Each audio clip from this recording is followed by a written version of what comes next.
So, this video is going to be about why I think that Star Rail is going to eat a lot of Epic Seven's lunch. Now, I've talked about this, here and there in the past, like little bit when it comes to the stream stuff like that. And I think that really at the end of the day is that a lot of people who play Epic 7 don't PvP. They don't care about PvP. They don't look at PvP. PvP is arena, and that's it. And the only reason that they do arena PvP is because there's a reward, and they feel like they have to get that reward. I think that your vast majority, your normal everyday person, really doesn't care about that. And I think that a lot of the reason why people still continue to play it is because at the moment on the gacha market, let's be real. Let's be real for a moment. Let's be true, real, honest with each other. Um, Most people play Epic 7 because it looks really good, right? Everybody, I know it, you know it, everybody knows it. It looks good. The animations are great. They're fantastic. They're stellar. And the problem is that a lot of people who really like turn-based combat, they didn't really like the Genshin model, right? The whole, oh, I'm gonna run around, I gotta do my action, I gotta do all that stuff. And so I think like the big thing is that when this game comes out, this blends a good mix of both of those things, right? You do have the open world. Yeah, you do get to destroy things, sure. The animation is top notch in this game. It is phenomenal. It's stellar. It looks good. It plays good. The animations don't feel like they are too long. Like, sometimes, like, right, you'll be playing, like, let's say you play in Fate Grand Order, right? You throw down a Noble Phantasm because, well, you're farming, and you're like, oh, man, I mean, like, literally look at this. Yeah, how cool is that? That's a Epic 7 level S3 right there.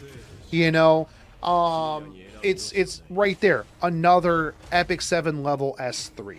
Now, this, as a matter of fact, doesn't even feel like, when you think turn-based game, right? You think, oh, well, I've got my dudes on this side and their dudes are on this side. Now, we do have one dude on this, like a group of 4 on this side and a group on the other side. But as this combat progresses, this combat doesn't feel one-sided, right? It feels like you're actually, like, the camera shifting, like, to that person. It's not just a left and right. So it feels like semi-dynamic combat, right? And I think that when it comes down to it, if you are a player who really doesn't care about PvP too much, and let's be real, that, like I said, that's most players.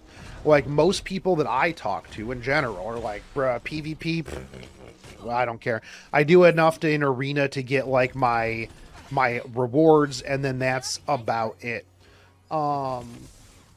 This is going to be big, and I think that anybody realistically who is out there and is like, oh, this game's DOA, it's not really that deep, it's not that dynamic, anything like that, I think that they're on a lot of copium, and I think that a lot of games who have just been, like, sliding by are going to get hit kind of out of nowhere. Well, not even out of nowhere. Like, at this point, right, MiHoYo has a lot of money from the success of Genshin Impact, which I've called in the past the World of Warcraft of mobile games. And the reason is not because, people at MiHoYo, steal people's breast milk out of the refrigerator. That's a Blizzard joke. If you don't get it, go look it up. Not because of that, but because of the fact that Genshin Impact kind of changed the whole paradigm of mobile games, right? It became a thing where normies were brought in. I kind of hate using that word, but let's be real. Before World of Warcraft, mobile MMOs were a very niche thing. It was like a secret club that only certain nerds were invited into. And I think that was like a really big thing, that when World of Warcraft came out, they their marketing team went absolute giga ham, dude. Like, it went absolutely ham. Same with World of Warcraft, Genshin Impact, it was everywhere. And so the big thing is that brought that to the forefront of the normal person. And then those people got into it. It's their first gacha game. They're like, wow, this is super fun. I'm having a good time. This is great. And they're going to tell their friends. And now all of a sudden you have this like prolific, just, you know, huge, this huge monolithic thing that is just going ham, right? And even after that, other Blizzard games were kind of did the same thing too. And I think that even if this game isn't as big as Genshin Impact, because subsequent games maybe won't be, you know, you'll have people that are like, oh, I hated Genshin Impact, so I'm not even going to try this game because I hate the company, whatever. I've seen that. The simple fact that they are going to absolutely market this everywhere is going to bring a lot more people over. And I think that, you know, people who are talking about how, oh, well, the game, you know, isn't gonna live, right? Yeah, any subsequent Hoyo games will still make billions of dollars. Yeah, because they've already got the marketing down. And so like the people who are out here on the copium thinking that this isn't going to impact their game. Now, don't get me wrong.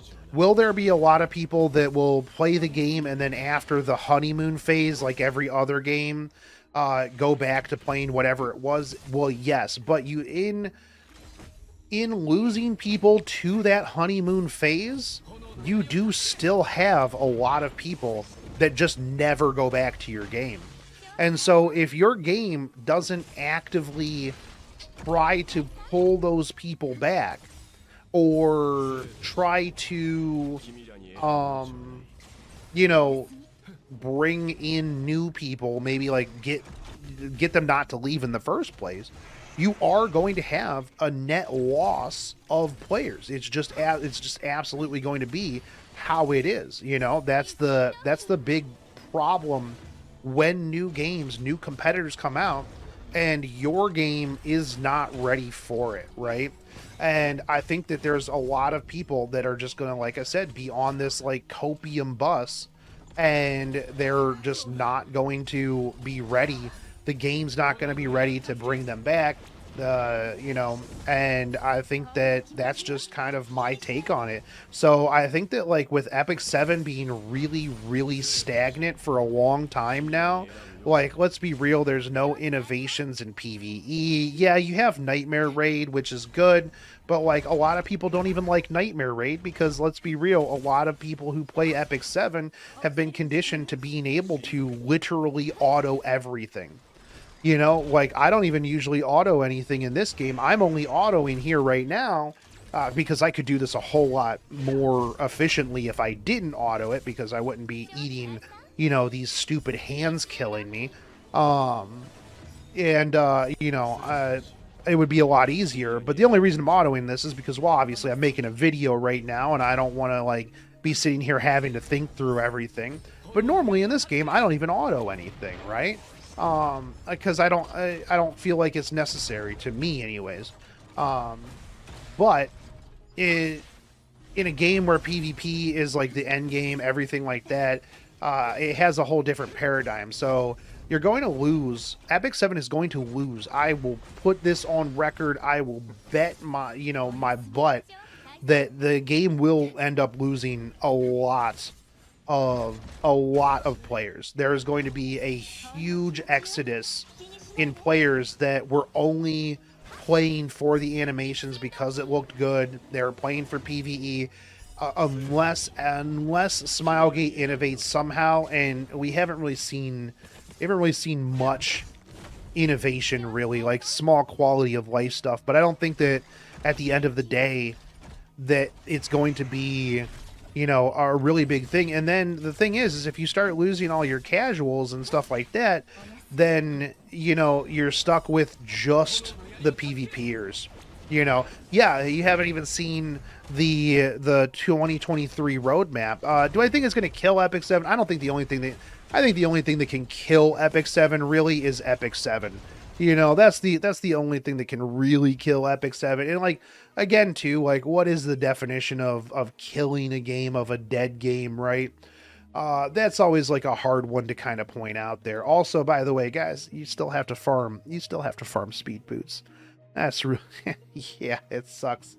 But do I think that it's going to hurt the game? I absolutely think that it's going to hurt the game. I think that people are already kind of getting a little bit tired of the stagnation, the fact that the only thing that the game seems to focus on is PvP and a very certain type of PvP, and they're pushing it to a certain direction. There's nothing really to do outside of farming hunts. You can't even break open barrels for solid water. That's called ice, by the way. Solid water, they could have just named that ice. Why didn't they just name solid water ice? That doesn't make sense. Mahoyo, what are you doing? Yes, guys, we could call it ice, but how about we call it's literally in a cube. It's in a cube. They could have just been like, man, yeah, here's some ice. Look, there's snow on the ground. Yeah, that ice in that barrel you just broke open. Yeah, it's ice. Nah, man. What if we go with solid water? What if we go with solid water, boys? They'll never think, yeah. I mean, that's a seed, and they call it a seed. Solid water. Anyways, do I think that the Epic 7 is going to be absolutely hurt by this? Yeah, I think there's going to be a huge exodus of players into Star Rail because it's the 2D, or it's the turn-based for the people who didn't really like Genshin. And I think a lot of people are going to stay in Star Rail, honestly. Yeah, I do enjoy the PvP aspect of E7 myself. Got burnt out on Genshin's farm arties to farm arties faster. I do agree PvE could be better, though. Yeah, I mean, people who like PvP are going to be able to play Epic 7, but I think that people who don't really care too much about PvP, which is obviously a vast majority of people since PvE games make the most money out of all mobile games, I think a lot of those PvE people are going to start jumping ship, honestly. Yeah, that is my take on it. And I think that Smilegate needs to step up and start actually paying attention to what they need. True and real, real and true. It is what it is.